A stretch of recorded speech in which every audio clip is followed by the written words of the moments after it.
আসসালামু আলাইকুম। আজকে হচ্ছে শাকের একটা রেসিপি করব। তো এই শাকটা দেখেন তো আপনারা চিনতে পারেন কিনা?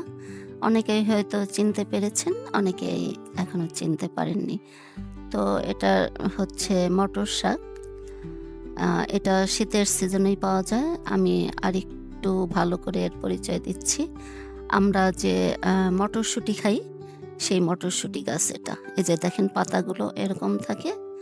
এটা এরকম হয় এই শাকটা। তো এটা শুধুই শীতের সিজনে পাওয়া যায়। অন্যান্য সিজনে কিন্তু পাওয়া যায় না। বছরে একবারই পাওয়া যায়। এইটাই মটর শাক। মটর গাছ আরকি। মটরশুঁটি গাছ। তো এটার পাতাগুলো নিয়েছি। এটা শক্ত ডাঁটা কিন্তু নেওয়া যাবে না। আ আ পাতাগুলো ছিঁড়ে নিতে হবে। আর আগায় যে নরম ডাঁটাটুকু আছে সেটুকু নেওয়া যাবে। এটা এখন ভালো করে বেছে ধুয়ে আমি মিহি কুচি করে নিতে হবে। তো আমি এখন মিহি কুচি করে নিয়েছি, ধুয়ে মিহি কুচি করেছি। এই যে এরকম কুচি করে নিতে হবে। আর এটা আ এখন সেদ্ধ করব। যেরকম করে মিহি কুচি করে নিতে হবে। তো আমি পর্যাপ্ত পানি দিয়ে এটা সেদ্ধ বসাবো। একটু লবণ দিয়ে দিলাম, পানিটা একটু বেশি দিয়ে দিলাম। তো ওই শাকটা সেদ্ধ হতে থাক। এটা মাছ দিয়ে রান্না করতে হবে। তো এখানে আমি মাছ নিয়েছি। যেকোনো বড় মাছ দিয়ে রান্না করা যাবে। রুই, কাতলা, শোল, তেলাপিয়া। তো বেসিক্যালি এটা শোল মাছ দিয়ে রান্না করা হয়। তো শোল মাছ আমার কাছে ছিল না। তেলাপিয়া মাছ ছিল। তেলাপিয়া দিয়ে রান্না করছি।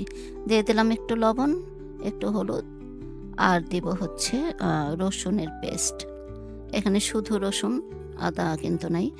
রসুনের পেস্টটা দিলে আ মাছ সেদ্ধর সময় মাছের যে একটা গন্ধ সেটা চলে যায়। আমি সবসময় মাছ সেদ্ধর সময় একটু রসুনের পেস্ট দিয়ে দেই। মাছটা সেদ্ধ বসাবো এখন। মাছ সেদ্ধ করে কাঁটাগুলো ভালো করে বেছে ফেলে দিতে হবে। তো দেখি এখন কি অবস্থা, মাছ বলক চলে আসছে, সেদ্ধ হয়ে গেছে। তো আমি মাছগুলো পানির থেকে তুলে নিয়েছি। এই যে পানিটা ফেলে দিতে হবে। পানি নেওয়া যাবে না পানি থেকে। মাছগুলো বাটিতে তুলে নিলাম। ঠান্ডা হলে কাটা বেছে নিব। এদিকে শাকটাও সেদ্ধ হয়ে গিয়েছে।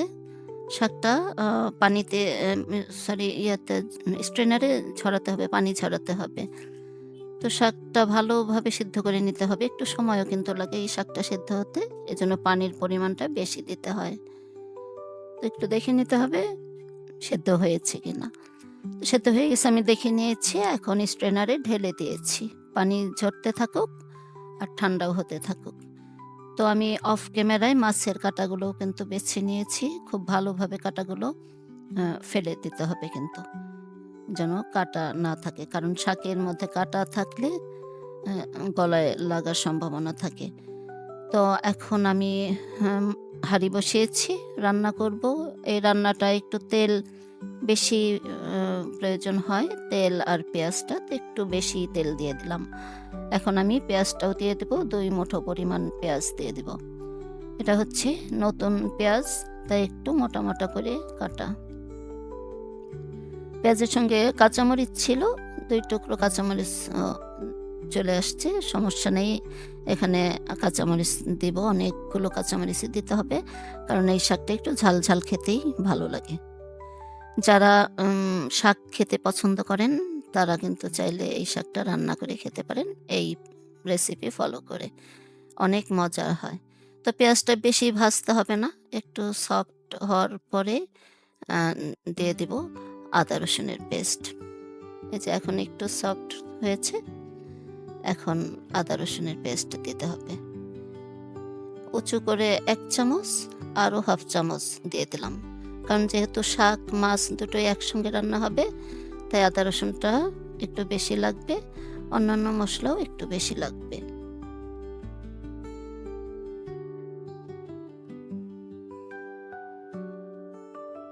এখন একটু পানি দিয়ে দিব যেন পেঁয়াজটা পুড়ে না যায়।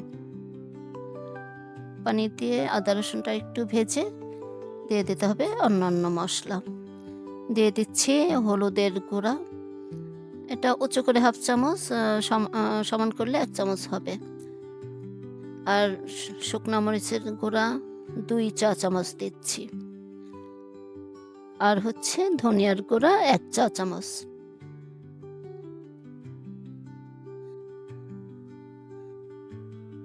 মশলাটা একটু ভালো করে ভেজে দিয়ে দেব পরিমাণ মতো লবণ।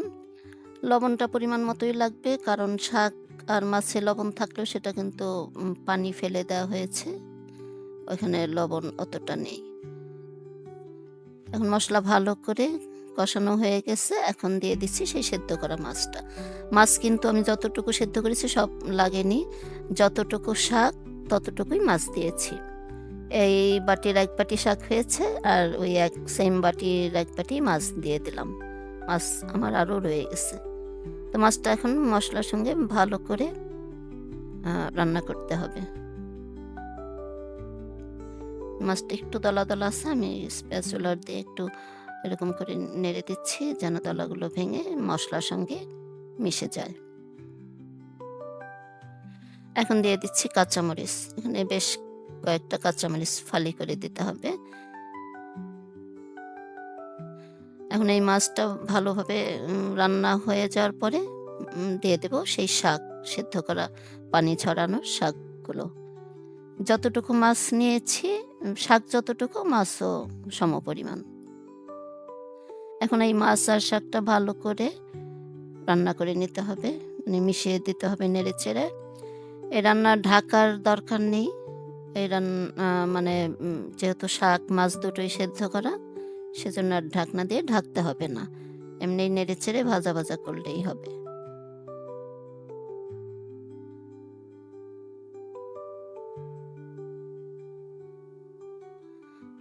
তো এই তো রান্নাটা কিন্তু অনেকটাই হয়ে আসছে।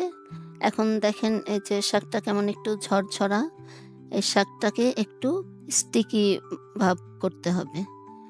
যে এরকম ঝরঝরা আছে, তো এটার এই শাকের বৈশিষ্ট্যই হচ্ছে একটু আঠালো হবে শাকটা। তো সেজন্য আমি ৩ চা চামচ চালের গুঁড়া একটু পানিতে আগেই গুলে রেখেছিলাম। এই যে গুলে রেখেছি, এখন এটা একটু নেড়ে শাকের মধ্যে দিয়ে দেব। এটা অবশ্যই দিতে হবে।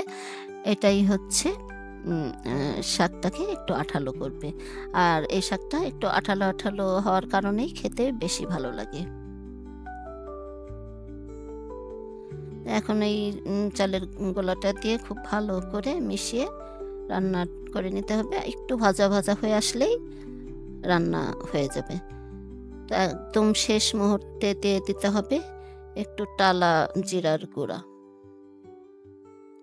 দেখেন এখন কেমন একটু আঠালো হয়েছে। এটাই শাকটা স্বাদ বাড়ায় দেয়। শাক তো এখন দিয়ে দিলাম টালা জিরার গুঁড়া, দিয়ে ভালো করে মিশিয়ে এখন তো আপনাদের আমি একটা মেসেজ দিতে চাচ্ছি। সেটা হচ্ছে আগামী সপ্তাহ পুরোটাই জুড়ে আমার চ্যানেলে থাকবে পিঠাপুলির রেসিপি। তো আশা করব আমার চ্যানেলের সদস্য সংখ্যা বাড়াবেন। সেজন্য আমার চ্যানেলটা যারা এখনও সাবস্ক্রাইব করেননি, তারা চ্যানেল সাবস্ক্রাইব করে আমার চ্যানেলের সদস্য হয়ে যান আর প্রতিদিন নতুন পিঠার রেসিপি এনজয় করেন। তো আমি চেষ্টা করব আপনাদের মাঝে যেন পিঠার রেসিপিগুলো A to Z শেয়ার করতে। যারা পিঠা বানাতে পারেন না, পিঠা বানাতে ভয় পান, তারাও যেন আমার রেসিপি ফলো করে খুব ইজিলি পিঠা বানাতে পারেন। তো সবাই ভালো থাকবেন আর আমার চ্যানেলের সঙ্গেই থাকবেন। দেখা হচ্ছে নেক্সট ভিডিওতে পিঠার রেসিপিতে। আল্লাহ হাফেজ।